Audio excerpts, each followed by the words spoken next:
Saat ini sampai di titik pertarungan yang sangat keras. Ini pertarungan ini berlangsung sejak Bung Karno. Sampai sekarang? Sampai sekarang. Sampai hari ini belum selesai? Belum selesai. Dan semua orang yang ingin, presiden yang ingin mengembalikan ke pasal konstitusi itu tumbang. Yang hampir berhasil Habibie, tapi ditumbangkan. Gus Dur juga ditumbangkan.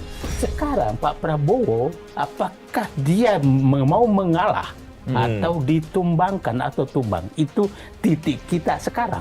Yang saya takutnya ini yang melawan ini, yang menggerakkan ini adalah penikmat di pavilion.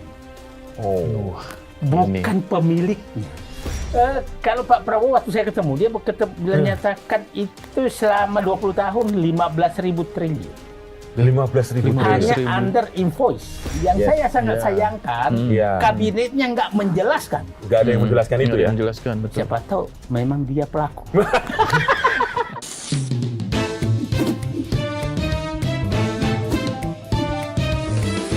To the point aja. Halo Sobat Sindo, kondisi ekonomi negara kita saat ini dalam kondisi yang tidak baik-baik saja. Baru-baru saja harga BBM Pertamax naik. Terus kemudian juga kondisi rupiah kita yang semakin anjlok dan indeks harga saham gabungan IHSG kita juga menurun tajam. Dan ini juga sangat berpengaruh terhadap masyarakat. Rakyat dibuat bingung. Sepertinya apa yang akan dilakukan oleh pemerintah dan bagaimana kita menyikapi itu? Dan bersama dengan saya sudah ada Bang Said Didu. Halo Bang, welcome to the point aja. Selamat datang kembali. Selamat datang kembali Bang. Ini saya bingung memberikan kredit ke Bang Said nih. Manusia merdeka? Manusia merdeka. Atau apa ini? Ya, makanya. Pengamat politik, iya. Penggemar sepak bola ya? Penggemar sepak bola juga iya. Piala dunia nih. Wah, ini menjelang Piala Dunia juga nih. Oke. Gimana Bang Said?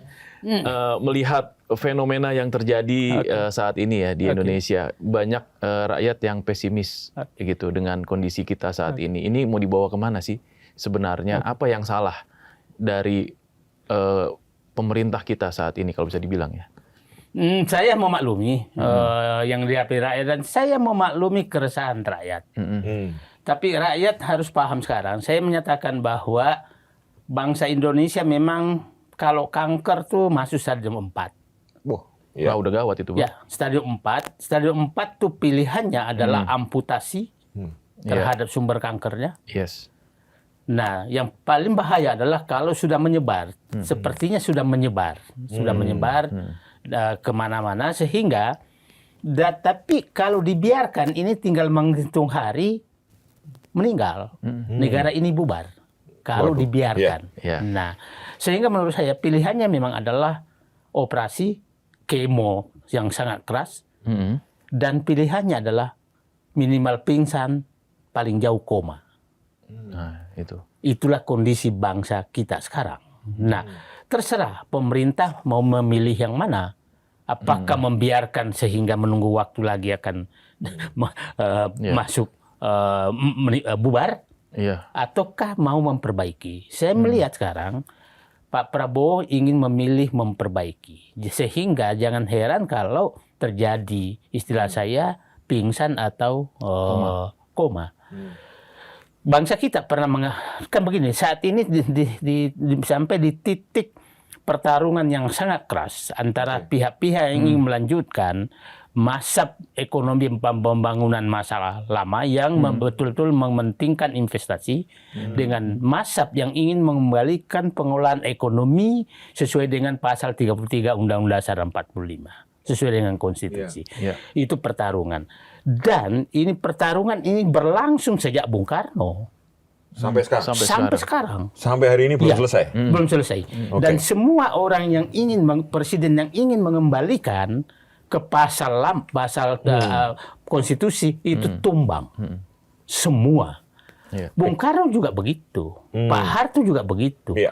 Pak Harto 98 jelas itu pertarungan yang sangat tinggi yang hampir berhasil Habibie tapi ditumbangkan. Iya. Gus Dur juga ditumbangkan. Ya. Nah, sekarang Pak Prabowo, apakah dia mau mengalah atau ditumbangkan atau tumbang? Itu titik kita sekarang.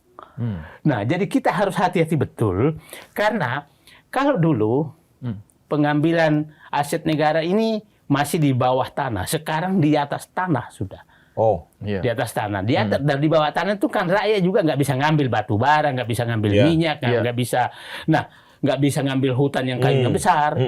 Tapi sekarang nih tanah yang rakyat sudah harus digusur dan diambil oleh mereka. Nah, itu yang paling sangat berbahaya, berbahaya. Sehingga tidak ada pilihan lain kepada Pak Prabowo kecuali mengembalikan kembali itu kepada negara. Itu pilihan untuk menyelamatkan Indonesia dari penguasa mereka. Nah, sehingga menurut saya memang sangat keras. Jadi, tapi saya beginilah. Supaya publik paham, harga saham kita itu kapasitas pasarnya kecil sekali. Kalau norm biasanya 8 triliun per hari, kalau melonjak paling maksimum 20 triliun per hari, itu perdagangannya. Jadi apapun terjadi, goncangan apapun terhadap PDB, terhadap ekonomi rakyat tidak terlalu terpengaruh karena kecil sekali pangsa pasarnya. Saya tidak menyatakan itu nih, tapi terhadap ekonomi seluruh Indonesia kecil. Jadi nggak usah dulu diabaikan itu. Kalau itu pun jatuh, itu hanya menyebabkan pingsan, bukan koma. Terhadap kurs kita tuh transaksi normal ya 200 sampai 250 juta dolar per hari. Dan itu sebagian besar Pertamina, PLN itu 150 juta dolar per hari. Jadi yang lain itu hanya 100 juta dolar per hari. Nah, sesuatu yang sangat kecil. Jadi ya, tapi bukan berarti tidak penting.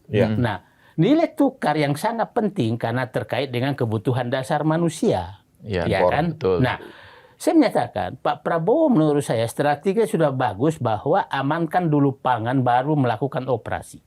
Nah, akhirnya setelah swasembada dulu diperbaiki, kalau swasembada beras tidak terjadi, saya yakin Prabowo sudah jatuh. Bung Karno jatuh karena harga beras dulu 60 kali naik, Pak Harto jatuh karena beras. Ya kan, hampir semua pemimpin kuat itu karena beras. Pak Prabowo amankan dulu itu dan berhasil mengamankan itu, harga beras stabil, akhirnya tidak terlalu politis. Nah, itu kira-kira. Jadi saya bilang begini. Nah, sekarang begini, Pak Prabowo mau kita masuk kan dikritik sekarang, kenapa sih mau mengendalikan ekspor? Ya kan? Nah, tempat pencurian terbesar di situ. Tempat pencurian terbesar di situ. Kalau itu dikendalikan, itu pasti akan devisa itu begini aja. Kalau sekitar 20 juta hektar kelapa sawit yang ada menghasilkan 5 ton CPO per tahun, artinya ada 100 juta ton. 100 juta ton itu sama dengan kalau ini berarti hampir 10.000 triliun. Lebih dari 1.000 triliun per tahun. Ya, besar sekali. Batu bara, nikel, dan lain-lain. Nah, kalau itu aman semua, saya yakin akan selesai. Nah, dan agak aneh orang yang menantang itu, kan begini. CPO selama ini sudah seperti itu lewat kantor pemasaran bersama PTP. Kan semua dijual di situ, kan masalah. Dan yang mau dikendalikan itu adalah komoditas yang harga pasar dunianya terbuka. Tiap menit kita bisa tahu harga batu bara berapa, harga nikel berapa, harga CPO berapa. Terus apa yang ditakutkan? Artinya yang takut ini memang selama ini melakukan pelanggaran sehingga dia takut gitu. Kalau dia jujur-jujur saja, apa yang ditakutkan gitu kan? Tapi pendapat Pak Said ini cukup menentang arus ya. Di tengah narasi bagaimana kita nanti diskusi soal itu. Tapi apakah pertempuran mazhab ini adalah puncaknya di sekarang, di era Pak Prabowo, sehingga menyebabkan banyak efek ya, ekonomi misalnya, meskipun kita itu bisa diperdebatkan, karena beberapa informasi mahasiswa mau turun, terus kemudian demo kemana-mana ini gimana Pak Said? Saya memahami juga ketakutan daripada pelaku lama. Iya. Ketakutan terhadap apakah yang dilakukan akan dihukum atau dibiarkan jujur. Dimaklumi yang lama atau biarkan jujur. Saya ingin menyatakan begini, saya cerita aja lah.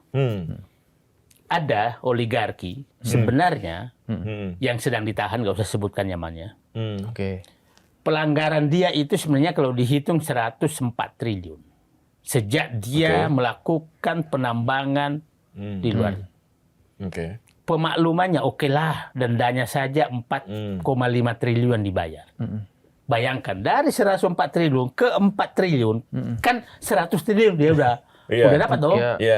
Tapi masih bandel juga.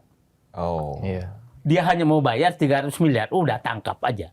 Jadi maksudnya publik harus paham begini, bahwa ada pemakluman sebenarnya, tapi jangan dimaklumi terus Anda masih ngelunjak. Itu jadi publik harus paham.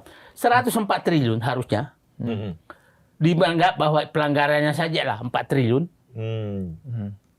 Terus dia hanya mau membayar 300 miliar dan menekan pemerintah. Tangkap. Nah, jadi para oligarki yang melakukan itu, udahlah, kalian sudah menikmati terlalu banyak. Marilah berusaha jujur. Nah, yang paling takut mereka sebenarnya takut jujur tapi masih diperes. Yang sebenarnya perusak negara ini kan Pak Prabowo sudah menyatakan adalah oligarki yang memperalat bintang hijau dan bintang coklat, ya kan? Kita kan paham semua berlindung ke sana, dan politisi busuk. Kan itu. Itu sebenarnya. Jadi yang kita harus amputasi adalah bukan pengusaha loh. Bedakan oligarki dengan pengusaha. Oligarki adalah orang yang banyak uangnya yang mengendalikan kekuasaan. Itu kan oligarki. Belum tentu pengusaha. Ya kan? Nah, yang kedua, mohon maaf aja lah, bintang-bintang aparat, bintang hijau, bintang coklat yang menjadi pelindung mereka. Yang aparat hukum. Yang kelima, politisi busuk. Inilah yang inilah kanker Indonesia. Ini yang mau diamputasi oleh Prabowo menurut saya. Tapi menarik. Tapi memang karena mereka ini udah lama ya Bang, oligarki dan tadi berkolaborasi dengan aparat dan macam-macam. Itu mereka udah menguasai sumber daya dan mereka bisa melakukan apapun untuk membuat efek sehingga yang kena dampak itu rakyat gitu. Akhirnya apa? Ya benturannya pemerintah sekarang yang tadi Pak Said bilang ingin memperbaiki keadaan untuk amputasi. Dibenturkan dengan rakyat yang memang mungkin kena dampak dari sekarang. Nah, saya bilang Pak Habibie itu cari kawan, hanya efektif kan? Hanya tidak sampai 2 tahun berhasil. Tapi karena mentalnya Pak Habibie memang orangnya, kalau lu nggak suka gua, ya gua pergilah. Dan saya saksi sejarah, saat itu saya sudah anggota MPR. Pak Habibie masuk, semua berdiri. Di situ, padahal dia bus itu terlambat. Nah, Pak Prabowo sekarang, menurut saya, ini sudah ada perubahan sedikit lah. Bahwa dia ingin mendengarkan, mencari kawan. Karena saya sampaikan Pak Prabowo, kawan Bapak itu ada di luar. Bukan di dalam ya? Bukan di dalam. Di dalam tuh adalah penikmat. Penikmat kekuasaan, bukan petarung. Untuk menyelamatkan negara ini. Saya belum pernah lihat wajah-wajah mereka sebagai petarung menyelamatkan negeri ini. Dia penikmat. Bahkan saya menyatakan penari sorak. Dan saya takutkan Pak Prabowo itu ibarat kakek-kakek ditepukin cucunya maka berbahagia. Kenapa? Umur Pak Prabowo dengan pembantu terdekatnya Teddy dan kawan-kawan itu ibarat kakek dan cucu loh. Jauh sekali. Yang bisa dekatkan hanya Safri yang sekelas. Sangat berbeda, sangat berbeda. Dan hampir semua. Nah, saya bilang Pak Prabowo, saya akan selalu menyatakan 90% masalah Prabowo adalah karena kelakuan orang dalam. 90%. 90%. Omongan orang dalam yang bikin masalah ini, dalam masalah arogansi yang saya katakan tadi, penguasa bermental oposisi. Itu yang sangat mana. Coba lihatlah. Faktanya bahwa orang dalam merusak. BGN itu kan orang di dalam kamar tidur. Dan dikotori kamar tidurnya presiden. Betul itu. Kamar tidurnya presiden yang dilakukan oleh orang yang diizinkan masuk ke kamar tidur. Iya. Jadi pengkhianatan tertinggi sebenarnya adalah orang dalam. Saya belum pernah melihat orang luar yang merusak presiden. Yang dilakukan adalah orang dalam. Tapi kita harus hormati, presiden berani mengusir orang dalam itu dari kamar dan mau membersihkan. Tapi saya ingatkan, jangan sampai hanya dibersihkan kepada orang yang masuk. Teman-teman yang masuk juga, yang teman orang di masuk kamar ini juga harus dibersihkan. Kalau itu dilakukan, maka pekerjaan publik akan naik.